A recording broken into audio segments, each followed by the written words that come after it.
Pai, nós agradecemos-te porque Tu és Deus. Às vezes nós queremos colocar-nos no Teu lugar. Às vezes nós queremos assumir o comando das nossas vidas. Às vezes até queremos assumir o comando que foi dado a outros. Muitas vezes desrespeitando, Senhor, aquilo que é o percurso da caminhada cristã que Tu nos pediste que nós fizéssemos. Senhor, a oração que Te fazemos nesta manhã é para que Tu não permitas que da minha boca saia qualquer coisa que não seja a instrução da Tua palavra. Pedimos, Senhor, que deste púlpito, quem quer que aqui pregue, nunca possa dizer outra coisa que não seja da Tua palavra, Senhor. E Pai nosso que estás nos céus, nós Te agradecemos pela família que nós somos, os pequenos e os grandes. Somos uma igreja que quer preocupar-se com os mais novos, que têm que fazer o percurso que nós já fizemos. E preocupar-nos também com todos os outros que estão no caminho da vida, onde procuramos que a Tua palavra seja uma instrução para nós e o Teu Espírito seja aquele que nos acompanha de uma forma permanente, que nenhum de nós apague o Espírito, que nenhum de nós entristeça o Espírito, mas que saibamos caminhar em sintonia e em comunhão com Ele. Esta manhã, Senhor, que fales Tu aos nossos corações através da Tua palavra e que instruas os pequenos e os grandes a respeito daquilo que nos queres dizer, Senhor. É a oração que eu Te faço em nome de Jesus. Amém. Irmãos, eu gostaria que os irmãos pensassem ou tentassem recordar-se de algum episódio menos bom na vossa vida cristã. Às vezes temos que trazer à nossa memória as coisas menos boas. Mas pensem num momento da vossa caminhada cristã em que vocês se encontravam realmente abatidos. E ao mesmo tempo gostava de convidar-vos também a fazer outro exercício. Procurem tentar lembrar-se em que condição espiritual vocês estavam. Isto é, se vocês estavam em sintonia com Deus ou estavam longe de Deus nesse momento. Às vezes nós precisamos de analisar na nossa vida as circunstâncias para entender em que estado é que nós estávamos quando isso aconteceu. Falámos o domingo passado que há 3 momentos na nossa vida em que nós ou somos expostos à tentação, ou somos expostos à provação, ou somos expostos à perseguição. São os 3 momentos na nossa vida. Às vezes, quando nós somos demasiado expostos à tentação, nós temos que perguntar assim a nós mesmos. E neste caso, referindo-me a mim mesmo. Teo, porquê é que a tentação persiste em acompanhar-te? Quando nós estamos expostos a momentos da nossa vida em que os problemas vêm, mas nós achamos que não contribuímos para isso, provavelmente Deus está a provar-nos. E há outros momentos na nossa vida em que nós somos afastados, desprezados, porque estamos a viver uma fé que os outros não querem que nós vivamos. E aí chama-se perseguição. Então, esta manhã, nós queremos voltar para aquilo que é o texto das Escrituras e lembrar-nos que nós temos estado, de alguma forma, a aprender sobre esta caminhada cristã. E os irmãos lembram-se que os atletas do passado que aparecem aqui em Hebreus capítulo 12 são os heróis da fé que já venceram. Eles já fizeram o percurso da vida. Eles têm autoridade para falar connosco.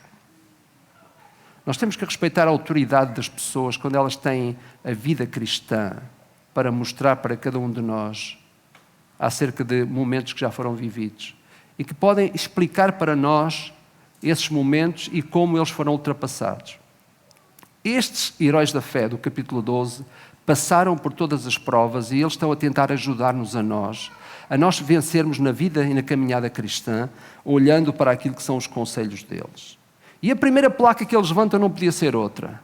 Olhem para Jesus. Já falámos sobre isto muitas vezes e temos passado vários momentos a falar sobre isto. E eu creio pessoalmente que os momentos mais tristes da minha caminhada cristã foram quando eu tirei os meus olhos do meu Salvador. Houve alturas em que provavelmente eu estava a tentar olhar para o lado, olhar para outra pessoa que até poderia ter alguma presença na minha própria vida, mas sabem, é Jesus que nós temos, é para Ele que nós temos que olhar. Ele é a referência maior. E o autor de Hebreus está a dizer isso. Não há outro para quem tu te possas olhar senão para Jesus. Ele é o autor e o consumador da nossa fé. Ele estava no princípio da corrida e no fim da corrida. Ele caminhou nesta vida como nós caminhamos. Ele pode ser visto com cara, com rosto, com pés e com mãos, porque ele palmilhou o caminho que nós palmilhamos. Ele até pode ser ilustrado, porque ele foi homem. Nós podemos configurar o seu rosto da maneira como achamos, porque ele foi visto. Este é o Salvador que se assemelhou a nós. Por isso faz sentido nós percebermos, será que eu estou a olhar para Jesus enquanto caminho na caminhada cristã? Esta é uma boa pergunta. E ele diz e explica que enquanto olhamos para Jesus, há 3 ações que nós devemos tomar. Em primeiro lugar, pensem no sofrimento do Salvador. Nós não podemos vencer a vida cristã sem pensar em Jesus. Pensar no seu ensino, na sua pessoa, pensar como é que ele reagiria no nosso lugar, etc, etc. Segunda coisa, nós precisamos de aceitar o sofrimento como um meio corretivo e de aperfeiçoamento. Se houver aqui algum super cristão, levante o seu braço. Parece que nem os pequenos. O Davi levantou. És um super cristão ou queres ser um super cristão? És um super cristão? Pronto. Então vamos falar com o Davi e vamos perguntar como é que ele faz, está bem? Como é que ele nos ajuda. Pode ser, Davi? Ok? Combinado? Pronto. Então, esta ideia de que nós estamos na vida cristã, não é? Como um meio de sermos melhorados, transformados, Cristo nos vai melhorando, e se houver alguém que já chegou ao fim do estágio cristão e tem autoridade para corrigir os outros, é sinal que de facto não aceitou os momentos de provação como um meio de correção e de prova. Terceiro lugar, suportem a disciplina com paciência. E tudo isto emana do próprio texto. Quero levar-vos um pouquinho mais à frente para ver o quê. Do verso 7 até ao verso 11, reparem que o autor está a dizer que quando nós suportamos a disciplina com paciência, isso tem 5 evidências. Primeiro, versículo 7, prova da paternidade de Deus. Nós somos efetivamente filhos de Deus quando suportamos as dificuldades das provações com paciência. Em segundo lugar, diz o verso 8, que isso é prova de que nós somos filhos de Deus. Que coisa bonita! Ser filho de Deus é algo riquíssimo. Quando às vezes nós estamos na jornada cristã, vale a pena parar e dizer assim, não, eu não sou mais o que eu era, eu agora sou uma nova pessoa em Jesus, sou filho de Deus. Às vezes há pessoas que se evidenciam pelo facto de serem filhos de uma família rica. E nós somos filhos de um pai rico. Um pai que não há outro igual. Vale a pena nós dizermos, não, isto só prova que eu sou filho de Deus. Terceira coisa, esta ideia é uma motivação de que nós estamos num caminho da obediência ao Pai Celestial, diz no verso 9.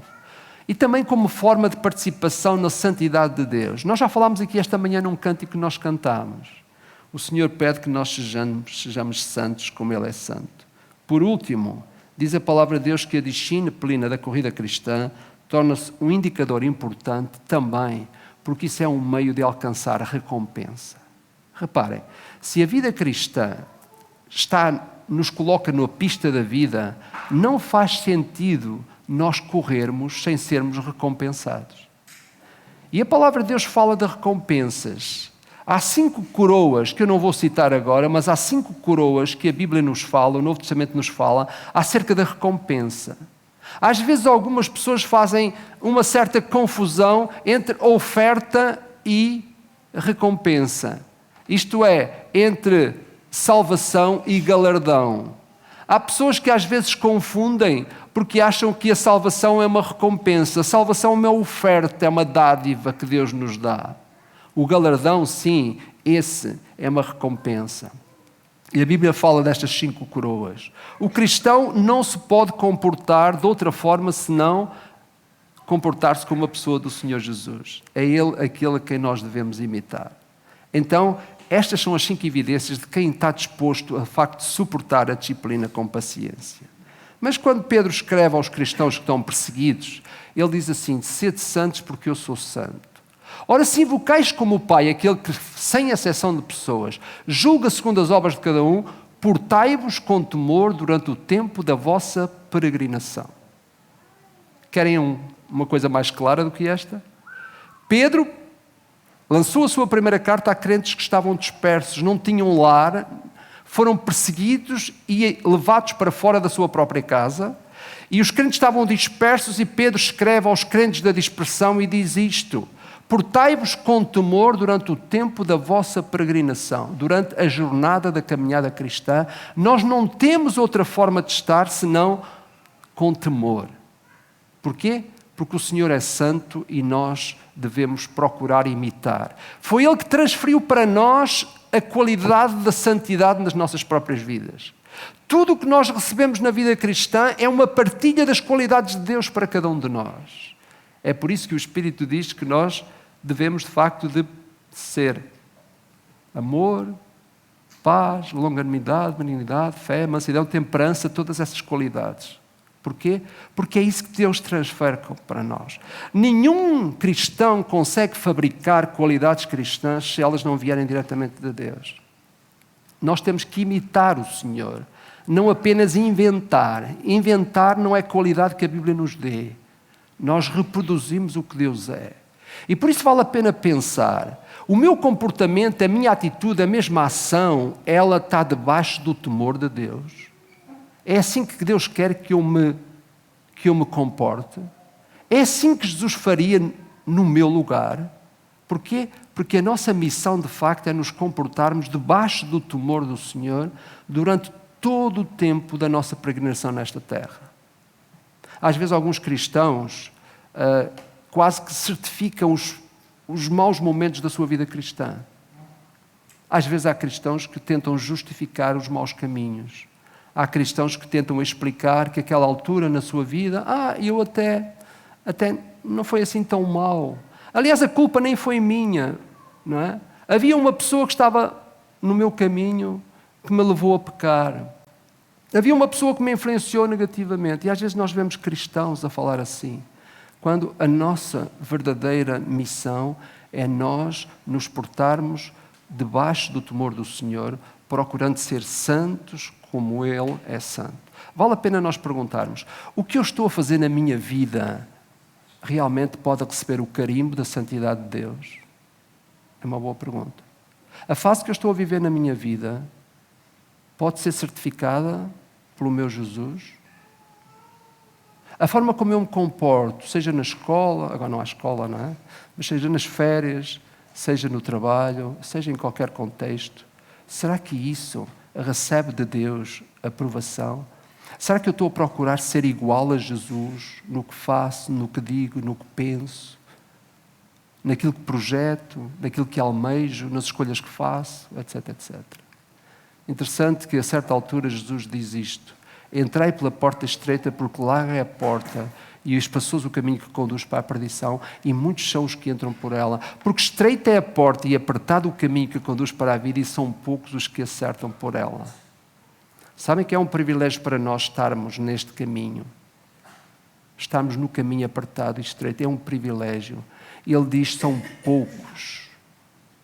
Às vezes nós devíamos perceber que é uma honra nós sermos caminhantes cristãos. Às vezes parece que nós não nos honramos no caminho da vida. Às vezes parece que nós queremos estar no caminho dos outros.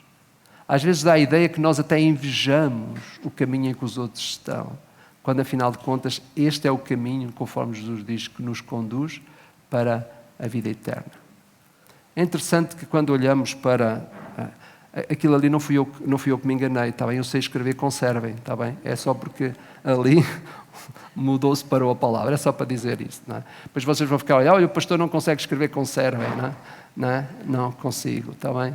Então, reparem, irmãos, o que é que vem a seguir. O autor de Hebreus está a dizer que, de facto, por alguma razão, Jesus nos pede que nós, mais do que, além de olharmos para Jesus, nós devemos fazer outra coisa, meus irmãos. Nós devemos conservar o método de Jesus. Nós estamos a caminhar, não esqueçam. Nós estamos na corrida cristã. Os irmãos olhem, por exemplo, para aquilo que nos diz o verso 11 do capítulo 12. Diz assim: toda a disciplina com efeito no momento não parece ser motivo de alegria, mas de tristeza, e depois, entretanto, produz fruto pacífico aos que têm por ela sido exercitados, fruto de justiça. E diz o verso 12 e o verso 13: por isso, Restabelecei as mãos descaídas e os joelhos trôpegos. Olha que imagem interessante. Quantas vezes na tua vida tu já estiveste com as mãos caídas e os joelhos trôpegos? Quantas vezes tu estiveste numa fase da corrida em que tu não conseguiste quase andar porque te sentaste? Quantas vezes tu já estiveste numa altura da tua vida em que tu não conseguias levantar as tuas mãos a Deus para clamar a Ele? Há alturas no percurso da vida cristã que nós percebemos que encontramos-nos situações difíceis. É por esta razão, meus irmãos, que os autores da fé levantam um grande cartaz que diz que conservem o método. E qual é o método? Vale a pena perguntar. O método está exatamente nestes versículos. O autor vai buscar estas imagens ao profeta Isaías. Quando o profeta Isaías diz: fortalecei as mãos frouxas e firmai os joelhos vacilantes. Capítulo 35, verso 3. Levantem as mãos cansadas e fortaleçam os joelhos enfraquecidos. Estas são duas imagens que definem um momento da jornada cristã em que os nossos espíritos estão desanimados, os corações estão dispersos porque não estão a focar a Jesus. Todos nós experimentamos momentos na vida cristã em que, de facto, até mesmo na vida profissional, em que o desânimo vem, a exaustão física vem, e quando os atletas chegam a uma fase da corrida em que isto acontece, a corrida pode acabar até. As carreiras acabam. E é nestas alturas que os atletas precisam de buscar forças que parecem não ter. E é interessante que o autor de Hebreus está a fazer aqui uma analogia com a área espiritual e encoraja os atletas cristãos a nunca deixarem de exercer o método. Qual é o método? É levantar as mãos caídas e, efetivamente, fortalecer os joelhos quando estão enfraquecidos. Quando esta analogia passa para a realidade do campo espiritual, significa que pode haver uma fase na corrida cristã, que ela é menos boa, em que até o próprio atleta pode chegar à exaustão espiritual. Quantos atletas de Cristo hoje têm vivido momentos em que parece que Deus não faz mais sentido? Parece que a fé não faz mais sentido. Parece que a igreja não tem mais lugar na sua vida. De facto, talvez seja uma boa altura para nos perguntarmos: o que é que mais te cansa na caminhada cristã?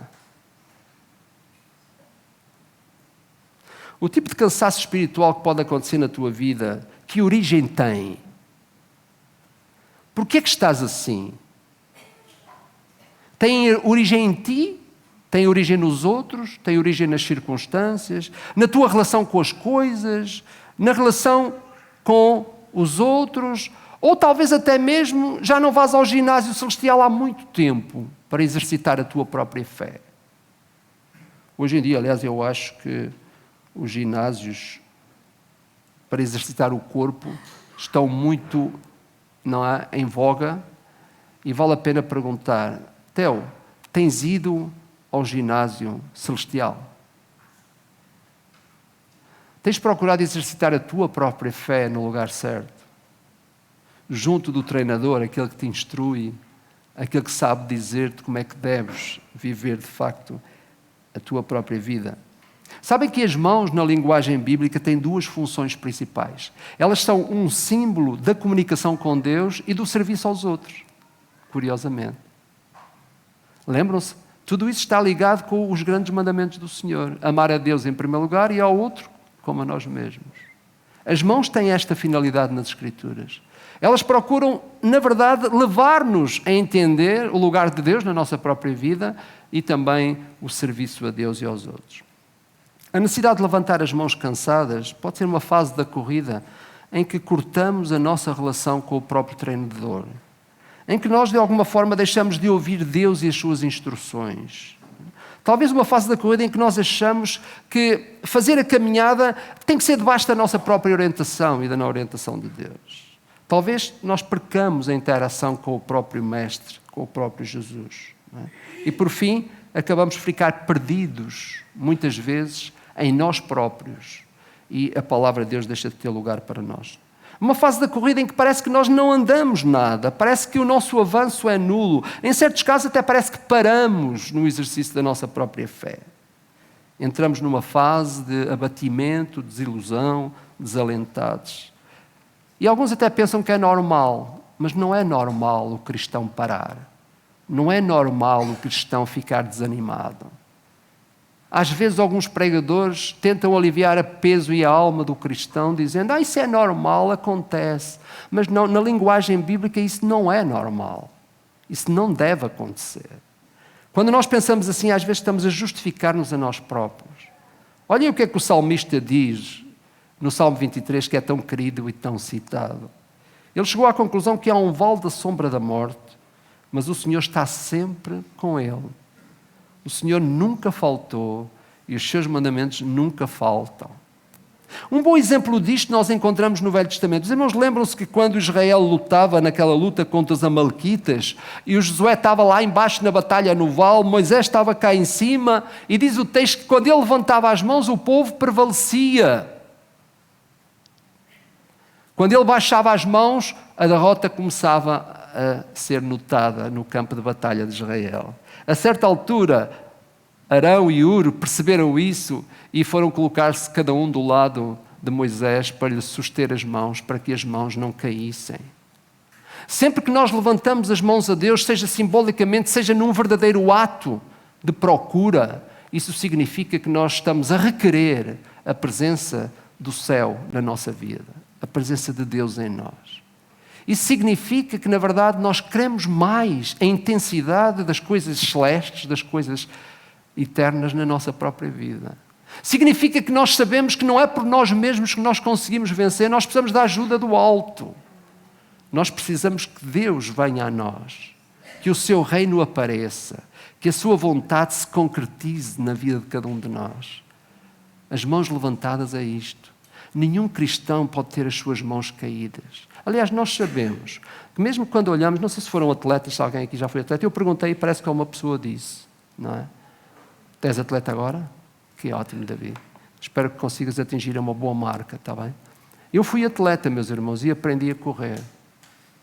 Fiz corta-mato, não foi fácil. Procurei fazer barreiras e estampei-me nas barreiras. É muito exigente.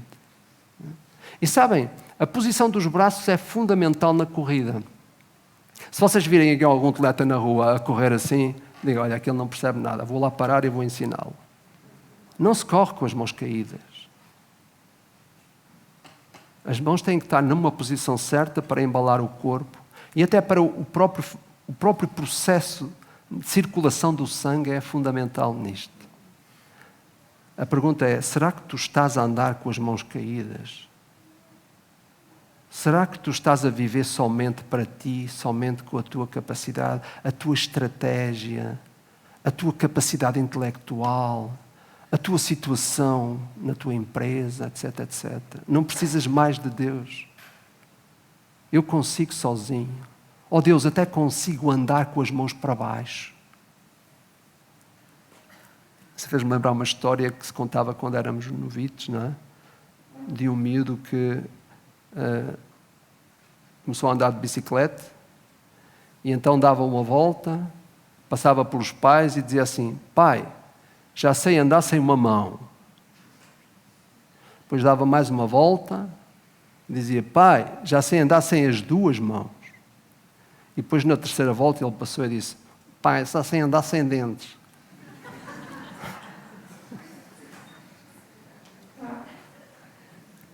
Às vezes é isto que acontece connosco. Andamos na vida cristã tentando a aventura, arriscando. Senhor Deus, agora eu não preciso de ti, as coisas vão bem. Já sei andar sem uma mão. Já sei andar sem duas, Deus. E depois admitimos, vamos à presença de Deus. Deus, está tudo estragado. Eu já não levanto as minhas mãos ao céu há muito tempo.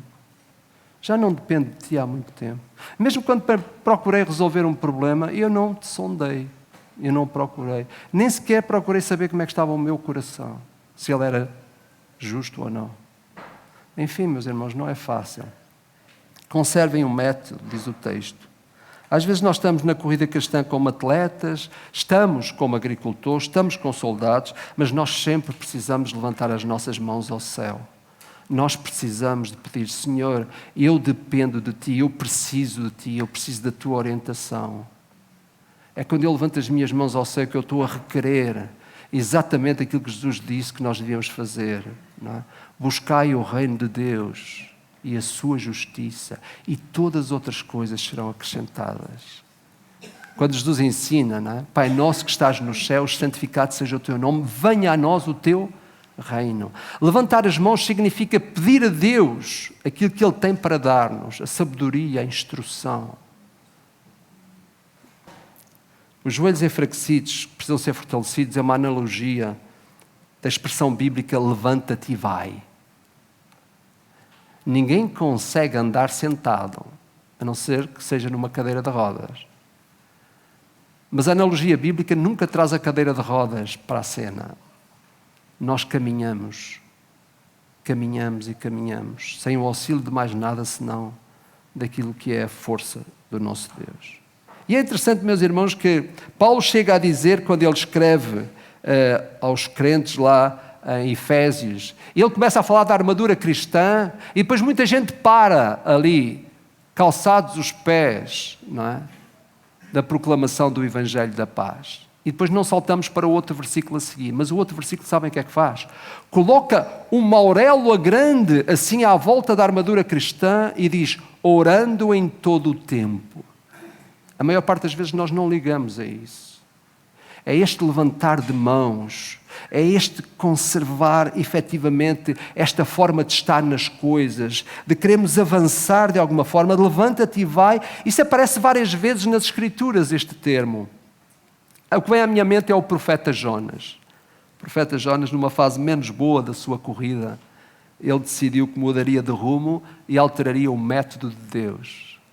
Deus tinha-lhe dito para ele fazer uma certa coisa, mas ele rebeldemente criou outra forma e ele alterou aquilo que Deus lhe tinha pedido. Ele foi contra as orientações do treinador. Ele rebelou-se contra o método de Deus. Ele deixou cair os seus joelhos enfraquecidos. E a ordem veio, levanta-te e vai. O cristão não faz a sua jornada parado. Não faz a sua jornada voltando para trás.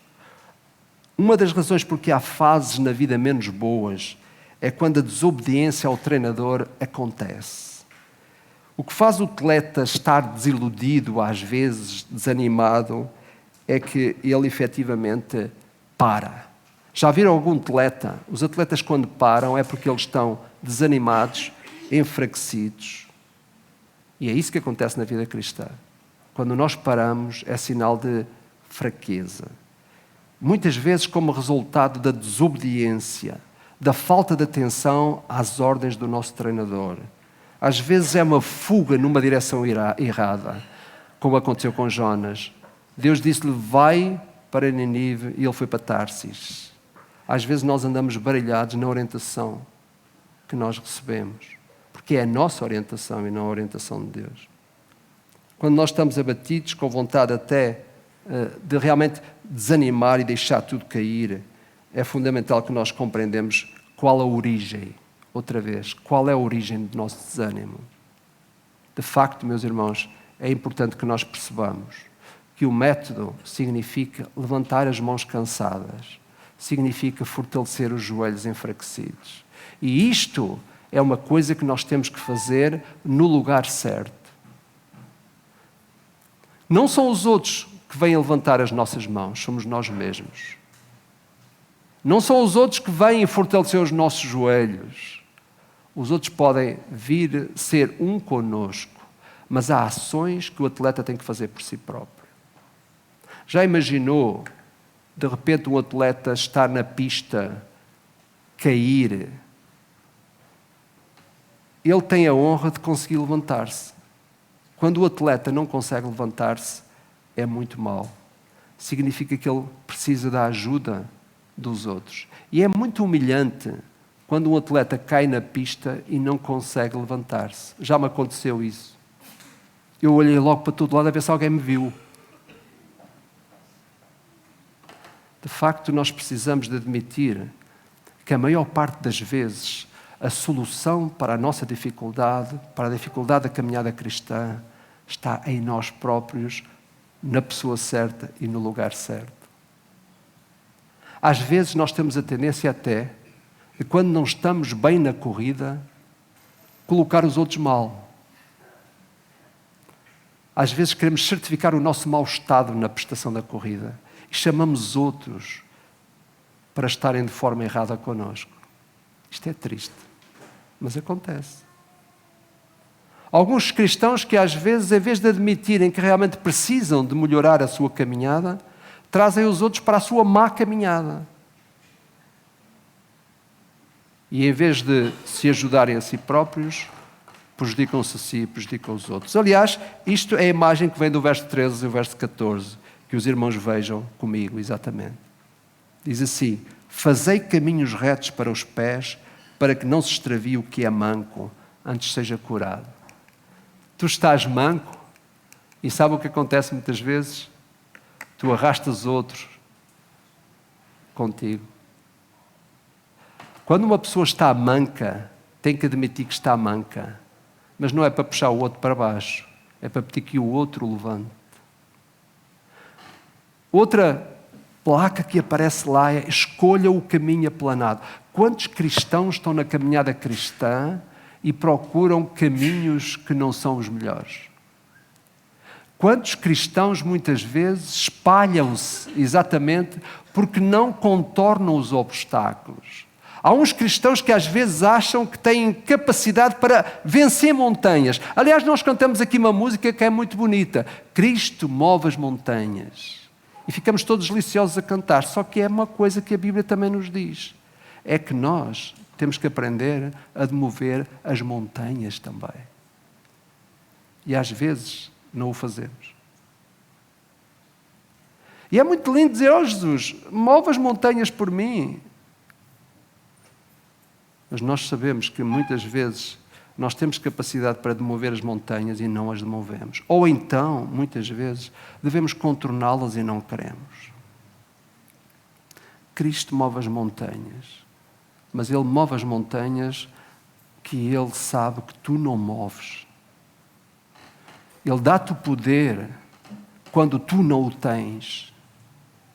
Ele dá-te capacidade quando tu a perdeste.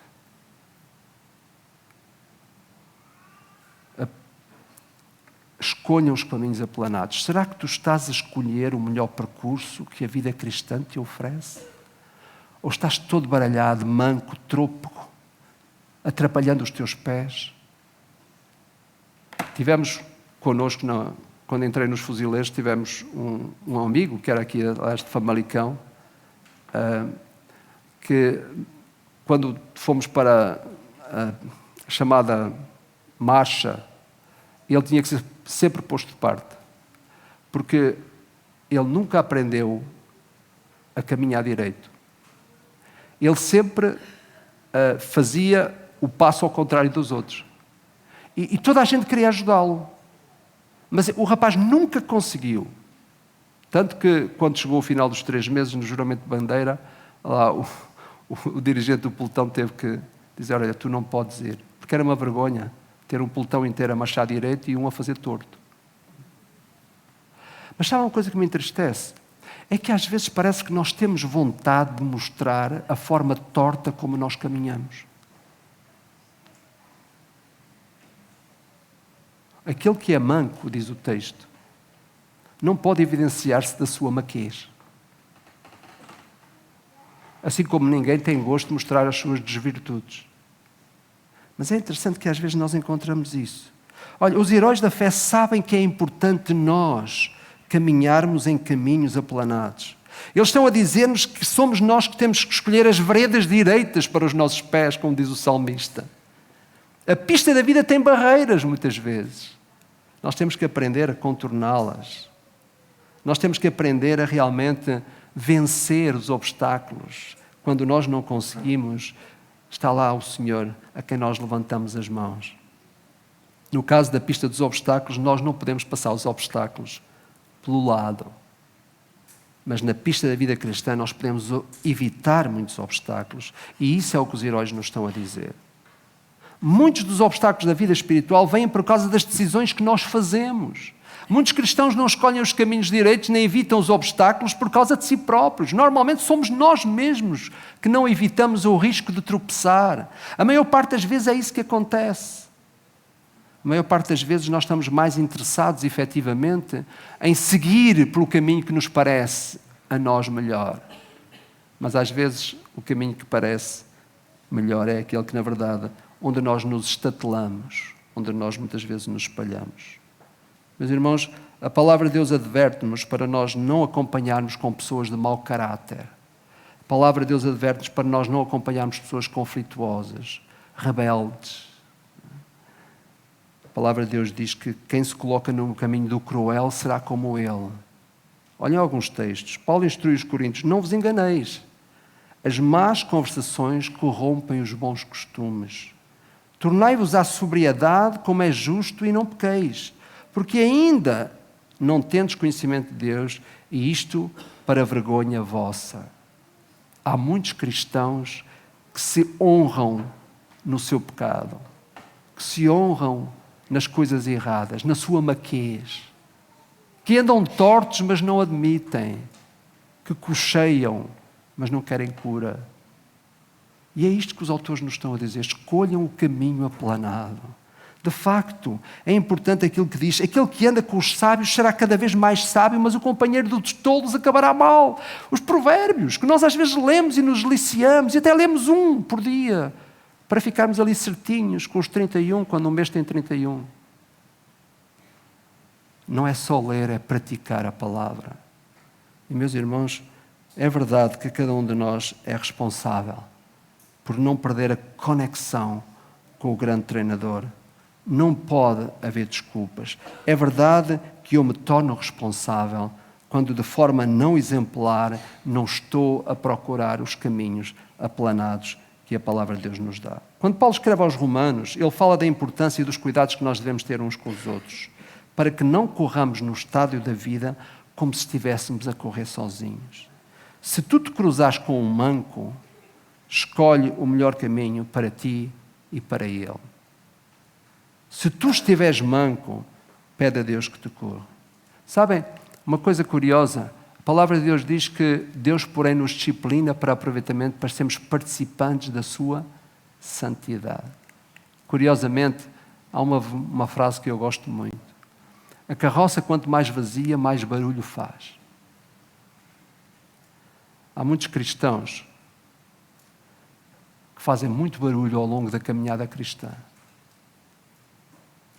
Para mim, quanto mais barulho o cristão faz, mais vazio se encontra.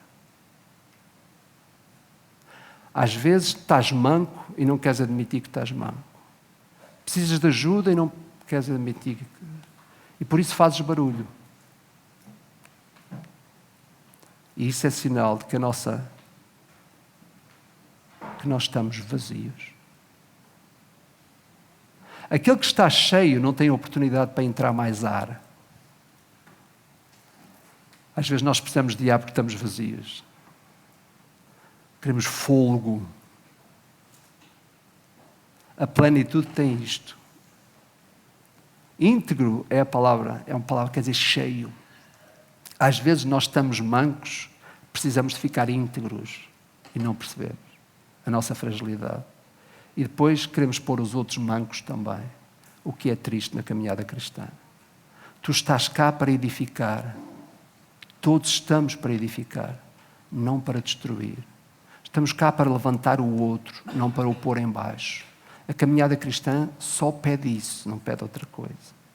Irmãos, quero terminar aqui. O que é que mais afeta negativamente a tua forma de correr no estádio da vida? O que é que mais te afeta negativamente? Talvez nós não estejamos a ser parecidos com Jesus, o nosso treinador, ou talvez a tua falta de crescimento aconteça porque tu estás a caminhar com outros mancos espirituais e por isso não cresces. Sabem que a minha mãe, agora quase com 94 anos, se quiserem orar por ela, agradeço. Daqui a mais ou menos um mês ela faz 94 e os filhos estão a orar para que Deus lhe conceder esse momento de alegria. Vai ser um momento muito bom ela poder completar, porque neste momento ela precisa de momentos de estímulo para perceber quem realmente é. Mas ela dizia-me assim: olha, acompanha os bons e serás bons como eles. Sempre a minha mãe me disse isto. Na caminhada cristã nós temos que procurar aqueles que nos edificam, não aqueles que, na verdade, nos estragam a caminhada. Por último, de que forma é que nós podemos escolher os caminhos aplanados sem perder o interesse pela corrida? Vejam o verso 14, é interessante. Segui a paz com todos e a santificação sem a qual ninguém verá o Senhor. Sabe que este caminho aplanado envolve a paz e a santificação. Se tu não estiveres a procurar a paz e a santificação, tu deves estar a correr outra corrida qualquer. Foi por isso que o Senhor Jesus disse o quê? Eu deixo-vos a minha paz. A minha paz vos dou. Se não estiveres a procurar a santificação, tornaste-te semelhante a Jesus, tu não estás na pista certa. Porque estas são as qualidades. Não podes perder o interesse da corrida. Se tu tirares a paz, a edificação e seres parecido com Jesus, então tu estás a perder o interesse da corrida, porque a regra é essa. E tu não tens o direito de colocar outras regras na caminhada cristã que não as regras que Deus pôs. Segunda coisa, é sem abandonar as regras. Olha o que diz o verso 15: atentando diligentemente para que ninguém seja faltoso, separando-se da graça de Deus. Uma das coisas que eu peço a Deus que nunca aconteça na minha vida é eu privar-me da sua graça. Falaremos um pouco sobre isto no próximo domingo, não vou insistir com isto. Mas há muitos cristãos que estão a abandonar as regras que Deus colocou. Se tu não dependes da graça de Jesus, tu expões-te a outra graça qualquer. Terceiro lugar, sem perder o respeito pelas coisas sagradas. É aqui que eu vou parar hoje. Verso 16.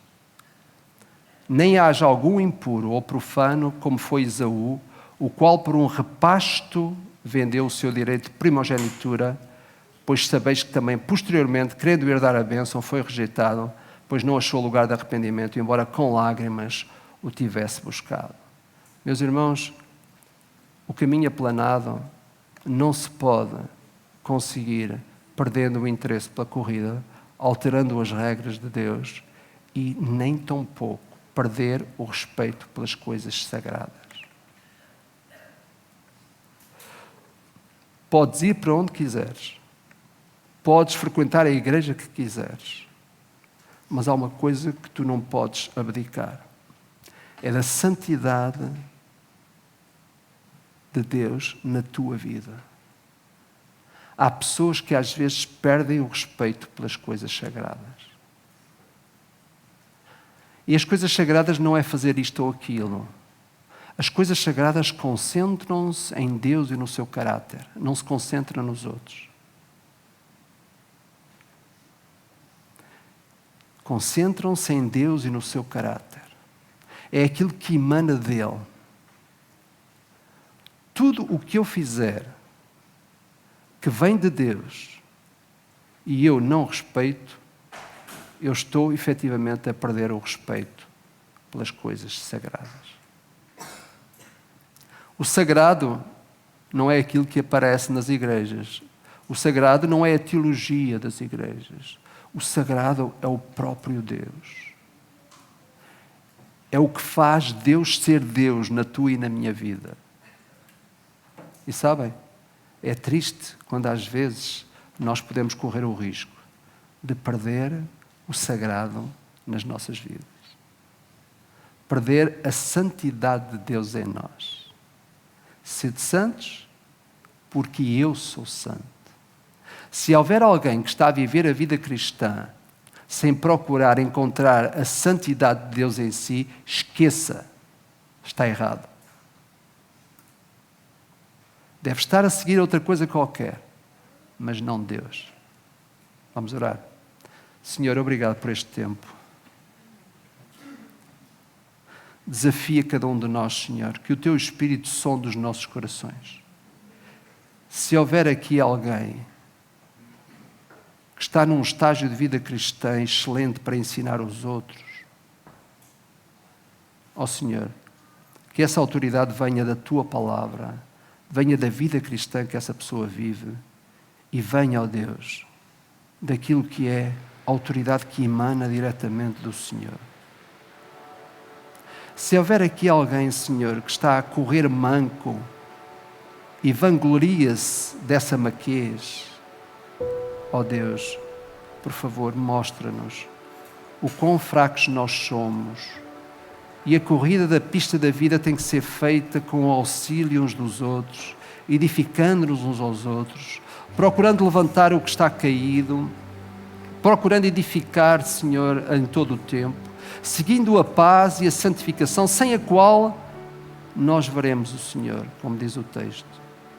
Pai, mostra-nos que já basta a nossa fraqueza para nós percebermos que nós precisamos ser fortalecidos, levantando as mãos ao Senhor, pedindo que aquilo que é a virtude do alto venha até nós e os nossos joelhos enfraquecidos, que nos fazem parar, possam ouvir a voz do Senhor dizendo: levanta-te e vai, porque esta é a tua missão.